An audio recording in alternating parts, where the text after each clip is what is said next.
ओम नमस्ते जी। आइए आज की चर्चा को प्रारंभ करते हैं। यजुर्वेद के 25वें अध्याय का 21वां मंत्र है।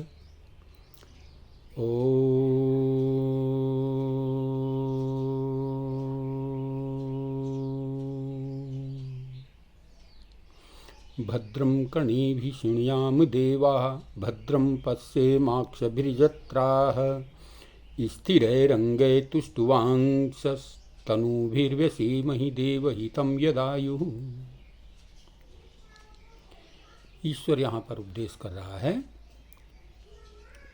कि हे ईश्वर, उपासक सत्संगी पुरुषों, आप सदा कानों से हितकर वचनों का ही श्रवण करें। भद्रम कर्णेभिः शृणुयाम, सुंदर वाणी का ही सदुपयोग करें। और पश्चिम अक्षभिर और आँखों से सुखकारक जनक दृश्य को देखें। इस प्रकार से दृढ़ अंगों से स्तुति करते हुए शरीरों से अथवा भार्यादि पुत्रों सहित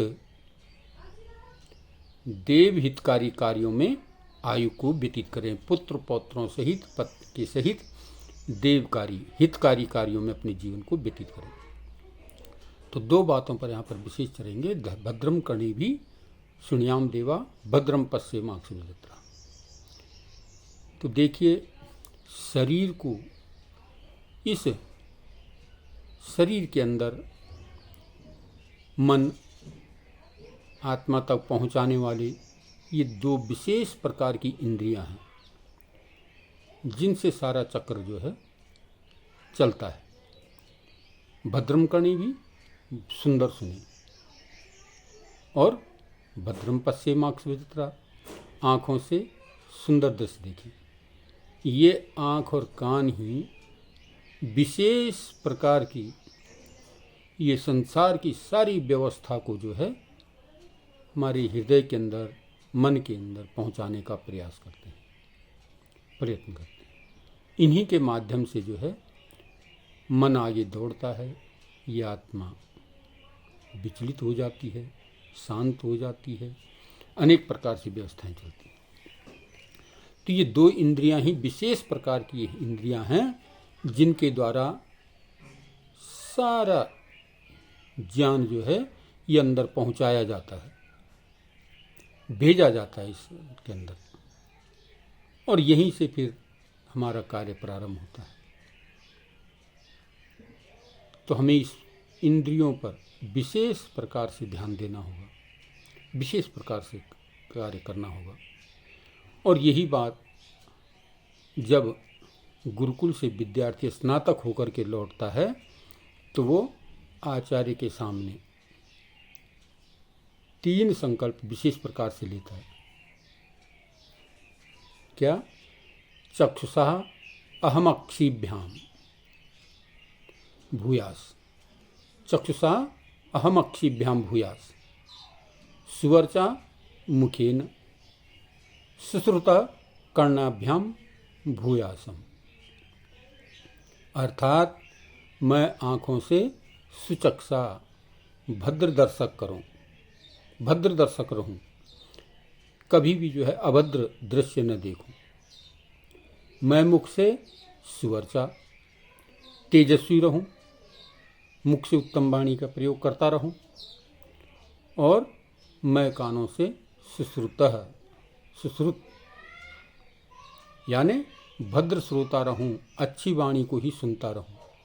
ये 3 बातें विशेष प्रकार से इसमें बताई गई हैं, और इनमें 2 मुख्य कारण हैं, आँख और कान। इनके द्वारा ही हम जो बातें अंदर ले जाते हैं, उसी से हमारी वाणी बनती है। मुख से उसका बखान करते हैं, वो तेजस्वी बन जाती है। अगर हम सुंदर वाणी का प्रयोग करते हैं, तेजस्वी बन जाती है, और गलत वाणी का प्रयोग करते हैं तो वो हमारे लिए विष बन जाती है। तो इसलिए इन चीज़ों में, इन मंत्रों में, इस मंत्र में विशेष प्रकार से ये 2 बातें बताई गई कि हम कभी भी अभद्र दृश्यों का दर्शन ना करें। और आजकल सबसे ज़्यादा इसी पर चल रहा है अनेक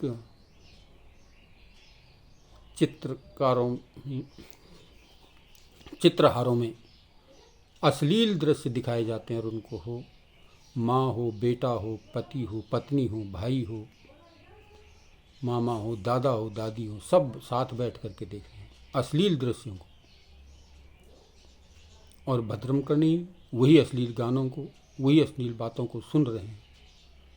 तो ये मंत्र हमें प्रेरित कर रहा है कि हम कभी भी इस प्रकार के अभद्र दृश्यों को, अभद्र बातों को न सुने। इसी से जो है मन इसलिए कहते हैं मनसा वाचा कर्मणा, जैसे मन में विचार आए वैसे वाणी से बोलें, वैसे कर्म में करें।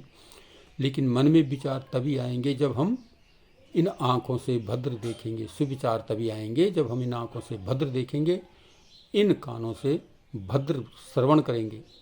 और यदि अभद्र श्रवण और अभद्र दृश्य देखते हैं तो फिर अभद्र विचार ही मन में उठेंगे और वही फिर वाणी से निकलेंगे और वही फिर हमारे कर्म में प्रवृत्त होते हैं।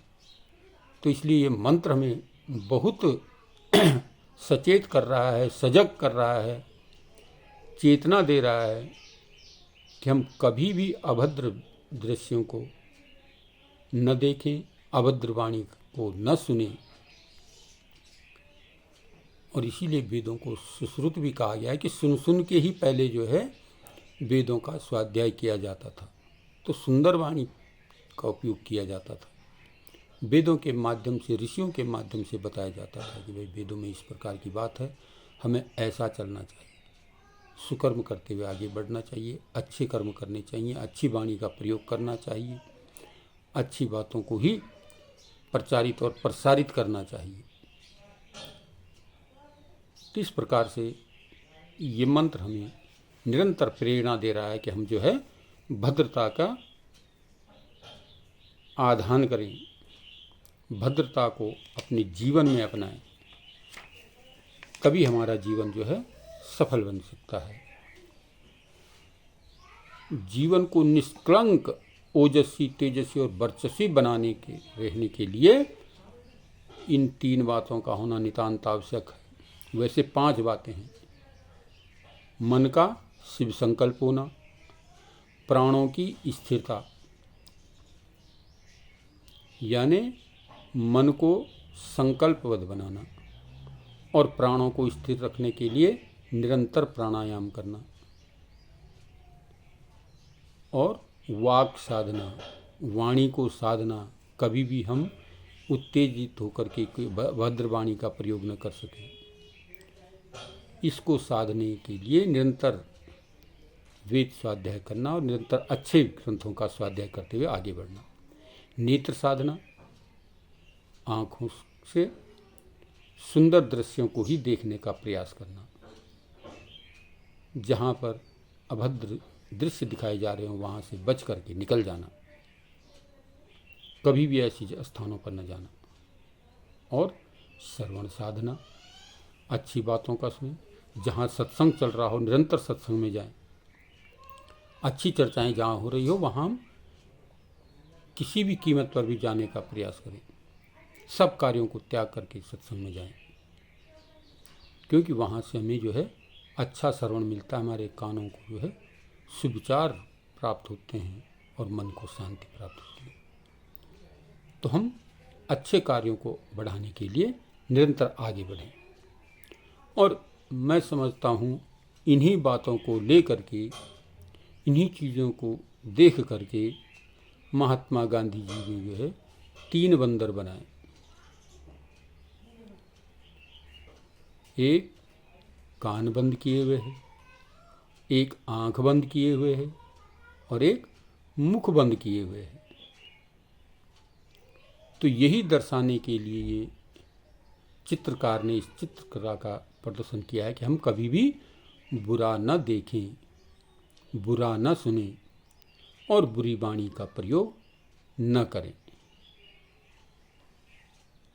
तो इस प्रकार से जब हम अपने जीवन को चलाने का प्रयत्न करते हैं तो हमारा जीवन श्रेष्ठ बनता है, उन्नतमय बनता है, अच्छा बनता है।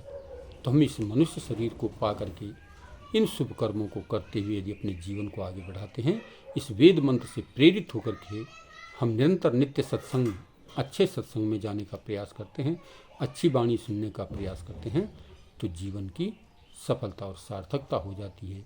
मनुष्य जीवन का, इस जीवात्मा का जो मुख्य उद्देश्य मनुष्य शरीर में आना है वो मोक्ष प्राप्ति करना है, और मोक्ष प्राप्ति के लिए मार्ग निरंतर प्रशस्त होता चला जाता है। तो हम सुकर्म करते हुए, सुख वाणी का प्रयोग करते हुए, शुद्ध ऋषियों को देखते हुए अपने जीवन को आगे बढ़ाएं, तो इसी से हमारा जीवन सफल और श्रेष्ठ होगा। आइए आज की चर्चा को अब यहीं पर बंद करते हैं। ओम शांति।